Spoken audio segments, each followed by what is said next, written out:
Nós vamos passar agora ao nosso momento de estudo bíblico. Temos estudado nas noites de quarta-feira, em 2024, o tema Vencendo a Batalha Espiritual. Estamos quase terminando, porque o ano está quase terminando também. E hoje o nosso estudo é o de número 35, quando falaremos sobre materialismo e batalha espiritual. A Bíblia nos alerta, irmãos e irmãs, sobre o amor ao dinheiro, sobre o perigo do materialismo. Na Bíblia Sagrada, dinheiro não é um assunto puramente econômico, financeiro, é um assunto espiritual. E é interessante assinalarmos que, quando falamos de batalha espiritual, o aspecto financeiro e econômico das nossas vidas está incluído aí, porque também disso ele faz parte. A palavra do Senhor, tanto no Velho quanto no Novo Testamento, busca abrir os nossos olhos para o risco de nos deixarmos levar pelo apego às coisas materiais, algo cada vez mais comum em uma sociedade materialista, capitalista, em uma sociedade de consumo, onde as pessoas acreditam que o seu valor estará relacionado à conta do banco, à marca do carro, ao tipo de roupa, onde as pessoas acreditam que o prazer será experimentado através de coisas que o dinheiro irá comprar. Embora nada disso seja exatamente novo, o diabo é esperto, mas não é criativo, ele se repete. Salomão já dizia que não há nada de novo debaixo do sol, mas talvez em proporções inéditas. E a gente precisa atentar para isso, porque Satanás, na sua astúcia, tem feito com que até o materialismo seja abraçado por algumas igrejas evangélicas, naquilo que nós conhecemos como teologia da prosperidade, na qual a bênção divina é equiparada à riqueza financeira, econômica. Então vejam como essa questão é realmente séria. Eu tenho dito ao longo deste ano que batalha espiritual é batalha contra 3 inimigos: o mundo, a carne e o diabo. Essa é a boa notícia. Você não precisa lutar contra mais ninguém. São só esses 3. O mundo, a carne e o diabo. Ah, pastor Marcelo, mas estes 3 são inimigos muito grandes. Porém, maior é o que está em nós do que o que está no mundo. O mundo e a carne exaltam o materialismo, o culto ao dinheiro. E, ao mesmo tempo, o diabo tenta usar o materialismo como laço para nos afastar de Deus, para que nós coloquemos os nossos olhos, o nosso coração, o nosso tempo e o nosso amor em coisas que irão se dissipar com o tempo. Billy Graham disse uma frase, ele falou: se você perde o dinheiro, você não perde nada. Se você perde a saúde, você perde alguma coisa. Se você perde o caráter, você perde tudo. E há pessoas que estão perdendo o caráter na busca pelo dinheiro, que estão tentando ganhar o mundo, perdendo para isso a própria alma. No Salmo 62, lá no versículo 10, e você já sabe que quando aparece a letrinha em amarelo, você pode assinalar na sua Bíblia. No Salmo 62, versículo 10, a Bíblia diz: não confieis na opressão, nem vos vanglorieis na rapina. Se as vossas riquezas aumentarem, não ponhais nela o coração. Não é nada impossível que as riquezas de um servo de Deus aumentem. A Bíblia conta a história de homens como Abraão, Salomão, José de Arimateia e outros que foram ricos e ainda assim tementes a Deus. A questão é a gente não colocar o coração nas riquezas. Há uma história sobre um irmão muito consagrado, Ele era muito ativo na igreja, gostava de evangelismo, e ele era um dos poucos da igreja que tinha um carro. Ele tinha um Fusquinha. E ele gostava muito de colocar aquele Fusquinha a serviço da obra do Senhor, e levava donativos, e subia no morro, e ia a todos os lugares, e dava carona, carregava equipamento de som, e Deus abençoou muito aquele irmão. E a certa altura ele foi se tornando mais próspero com a graça de Deus, e já não tinha mais um Fusquinha. Agora ele tinha um carro do ano, chique, caro, novo, 0 quilômetro. E quando os irmãos chegaram para colocar o equipamento do som para o evangelismo no carro, ele disse: opa, não pode. Porque esse carro não pode jogar o equipamento em cima, vai riscar. Quando as irmãs pediram para aquele irmão dar uma carona para a casa delas depois do culto, aquele irmão falou: opa, não pode, porque a rua de vocês não é calçada. E assim por diante. Aquela prosperidade não foi bênção na vida do homem, foi maldição, porque as suas riquezas aumentaram e ele colocou nelas o seu coração. Que isso não aconteça comigo e com você, que não seja laço na nossa vida. O que a Bíblia diz? 1 Timóteo capítulo 6, versículos 6 a 10. Ali lemos 1 Timóteo, capítulo 6, versículos 6 a 10. E de fato, grande fonte de lucro a piedade com o contentamento. Porque nada trouxemos para este mundo e nada podemos daqui levar. Tendo, porém, alimento e vestuário, estaremos com isso contentes. Mas os que querem tornar-se ricos caem em tentação e em laço. Laço de quem, irmãos? Laço do diabo. E em muitas concupiscências loucas e nocivas, as quais submergem os homens na ruína e na perdição. Porque o amor ao dinheiro é a raiz de todos os males. E nessa cobiça alguns se desviaram da fé e se transpassaram a si mesmos com muitas dores. Essas palavras foram escritas 2000 anos atrás, mas bem poderiam ter sido escritas hoje.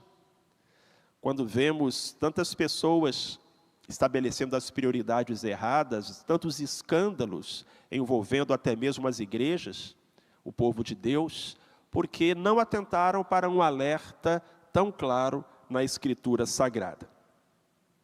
O pastor Russell Shedd faz a seguinte afirmação, citando 1 João 2, de 15 a 17. Eu não vou colocar aqui porque isso vocês já anotaram e a gente não repete versinho desde o começo do ano. Então, se você tem acompanhado os nossos estudos, 1 João 2, de 15 a 17, é uma passagem que você já anotou e que a gente já comentou. E o pastor Russell Shedd fala, o apóstolo João fala sobre 3 categorias que reúnem toda a gama de mundanismo. Em 1 João 2, de 15 a 17. A concupiscência da carne, a concupiscência dos olhos e a soberba da vida. A concupiscência da carne significa sensualismo. Falamos sobre isso quarta-feira passada. Uma gratificação excessiva e egoísta da nossa natureza física. A concupiscência dos olhos significa materialismo, é o que nós estamos falando hoje. O abraçar das coisas que queremos, mas não necessitamos. A soberba da vida significa o egocentrismo, que anseia insaciavelmente se infiltrar em nossas inconsequentes reputações. O orgulho. Muito bem. Mateus capítulo 6, e aí são palavras de Jesus Cristo, nos trazem maiores informações. Agora eu vou precisar acrescentar algo para vocês que ficou faltando no slide. Então, Mateus capítulo 6, começando com o verso 19. Não o 24, como está escrito aí. Tá bom? Mateus capítulo 6, começando com o verso 19. Não ajunteis para vós tesouros na terra, onde a traça e a ferrugem os consomem, e os ladrões minam e roubam. Verso 20. Mas ajuntai para vós tesouros no céu, onde nem a traça nem a ferrugem os consomem, e onde os ladrões não minam nem roubam. Agora pulando para o verso 24. Ninguém pode servir a dois senhores, porque ou há de odiar a um e amar o outro, ou há de dedicar-se a um e desprezar o outro. Não podeis servir a Deus e às riquezas. Eu não sei se é o seu caso, mas algumas pessoas têm aí, no finzinho, a palavra mamon. Alguém aqui tem isso na sua Bíblia? Alguns irmãos têm. E as duas maneiras estão certas. Mamon é uma palavra hebraica, que significa dinheiro. Então, quando fala não podeis servir a Deus e às riquezas, ou não podeis servir a Deus e a mamon, é a mesma coisa. Agora, de alguma forma, Jesus Cristo personifica o dinheiro neste ser, nessa visão que é chamada de mamon. E ele fala, você não pode servir a Deus e servir ao dinheiro. Deus é Deus. O dinheiro, se você servir a ele, se torna um Deus. Ao longo dos 2000 anos de cristianismo, algumas ideias surgiram a respeito dessa entidade, chamada mamon. Por exemplo, sabemos que mamon é um termo derivado da Bíblia, usado para descrever riqueza material, mas também cobiça. Às vezes é personificado, como se fosse uma divindade. A palavra é uma transliteração do hebraico mamon, que significa dinheiro. E olhem os desdobramentos desse conceito ao longo dos 20 séculos de cristianismo. Como ser, mamon pode representar tanto o pecado da ganância quanto o anticristo, sendo também considerado um dos 7 príncipes do inferno. Sua aparência costuma ser associada a um nobre de aparência deformada, que carrega um grande saco de moedas de ouro e suborna os homens para roubar suas almas. Mas isso tudo é só para os irmãos saberem, é folclore. Isso não é verdade. Ah, pastor, tem um demônio chamado mamon? Não. A palavra mamon significa riqueza. Mas Jesus aqui utiliza como se fosse uma pessoa, apenas para tornar claro que há um princípio espiritual envolvido aqui. Pastor Hernandes Dias Lopes deixa isso um pouco mais claro. Ele vai falar o seguinte: o dinheiro é considerado por Jesus mais do que uma moeda. É considerado um espírito, um ídolo, um senhor. Jesus o chamou de mamon. O problema não é o dinheiro, e sim o amor ao dinheiro. O problema não é o dinheiro na mão, e sim o dinheiro no coração. Os que amam o dinheiro não podem amar a Deus. Os que servem ao dinheiro não podem servir a Deus. Veja então como a questão da batalha espiritual se reflete na administração das riquezas, dos bens, das coisas materiais e do dinheiro. Ao ponto de Jesus Cristo falar que Deus e o dinheiro é como se fossem deuses que você tem que escolher um ou outro. E há muitos cujo Deus é o dinheiro. E aí é onde aparece essa linguagem do mamon como este Deus que personifica o dinheiro. Agora, se você abrir a sua Bíblia, em Colossenses capítulo 3, versículo 5, e eu mais uma vez não vou colocar em amarelo, porque esse versinho nós já consideramos ao longo do ano, então já está marcado na sua Bíblia. Mas lá dentro de Colossenses capítulo 3, versículo 5, o apóstolo Paulo diz que avareza é idolatria. Irmãos, o que é a avareza? O que é um sujeito avarento? É alguém apegado ao dinheiro. Você pode pensar, por exemplo, no tio Patinhas. como um exemplo de avareza. Agora, você pode falar assim: eu não sou idólatra, na minha casa não tem imagem. Eu não sou idólatra. Mas a Bíblia diz que a avareza é idolatria.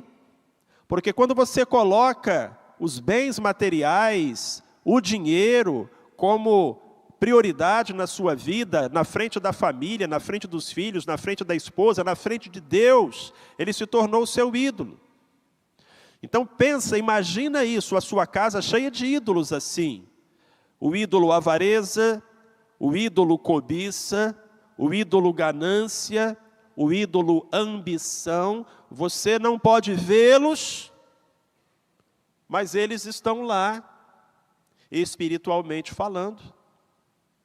Porque a Bíblia diz, avareza é idolatria. Há pessoas que não têm dinheiro, o dinheiro tem elas. E é muito triste quando isso acontece. Será esse o seu caso? Eu preparei um checklist para você fazer um diagnóstico. O checklist do materialismo. Passo a maior parte do tempo pensando em dinheiro?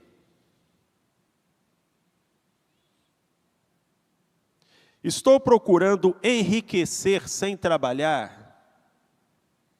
E aí é onde muitos têm desgraçado a vida, indo atrás da riqueza fácil, não é? A Bíblia diz que a gente tem que ganhar o pão de cada dia com o suor do nosso rosto. Mas se eu jogar na Mega Sena e puder ficar rico sem ter que trabalhar, é melhor. Assim pensa o ímpio. Hoje, muitos psicólogos estão precisando tratar os viciados em jogo, por conta dessa praga chamada bet. Eu sou de uma época, irmãos, em que bet era uma coisa tão boa, tão inocente, era apelido de Elizabeth. Mas hoje bet é uma desgraça. Há pessoas que perderam todo o patrimônio acumulado ao longo de uma vida inteira de serviço. Perderam o casamento, perderam família, por conta de jogo, que além de ser um pecado, é um vício, é uma doença. Mas há outras formas da pessoa querer enriquecer e sem trabalhar, e aí também que entram tantos golpes. A essência do golpe é, me dá um pouquinho de dinheiro que eu te dou muito. Todo golpe circula, levita, em torno dessa mentira.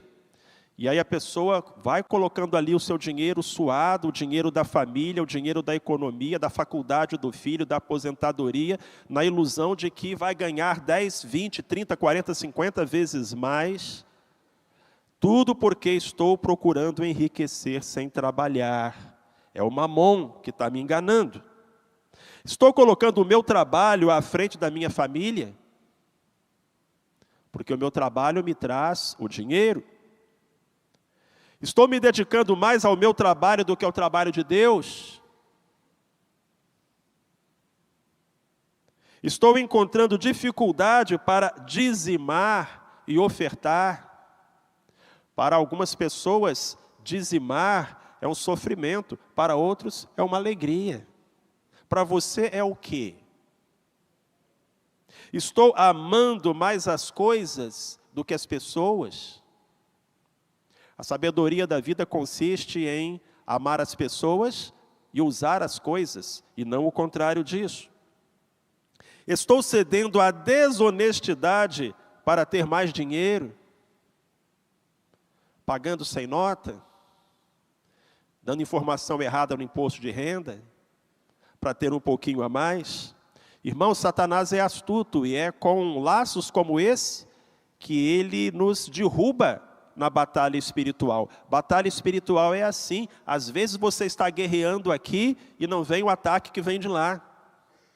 E quando você pensa em batalha espiritual, talvez você pense em maldição e em demônio, e é claro que essas coisas existem, mas batalha espiritual não é só isso.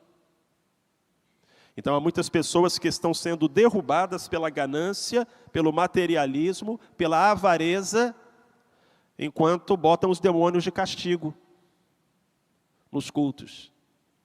Mas essas pessoas não estão vencendo a batalha espiritual, estão sendo derrotadas. Eu quero terminar 3 dicas para a gente vencer o materialismo, e essas dicas não são minhas, são de Deus e da sua palavra. Primeira, devemos aprender a nos contentar com aquilo que temos. Filipenses 4, de 11 a 13. Paulo fala, não digo isto por causa de necessidade, porque já aprendi a contentar-me com as circunstâncias em que me encontre. Sei passar falta e sei também ter abundância. Em toda maneira e em todas as coisas estou experimentado, tanto em ter fartura como em passar fome, tanto em ter abundância como em padecer necessidade. Posso todas as coisas naquele que me fortalece. Eu chamo a sua atenção para essa palavra aprendi. Paulo fala, já aprendi a contentar-me. Irmãos, ninguém nasce sabendo se contentar. Veja uma criança pequena.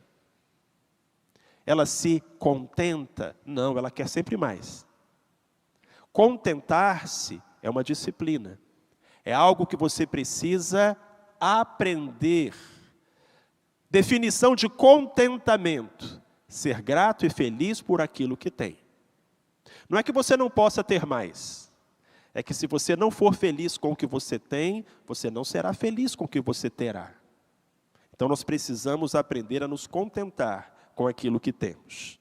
Segunda dica: devemos estabelecer as prioridades corretas em nossa vida. E agora a passagem é Mateus 6, 31 a 33, palavras do Senhor Jesus Cristo.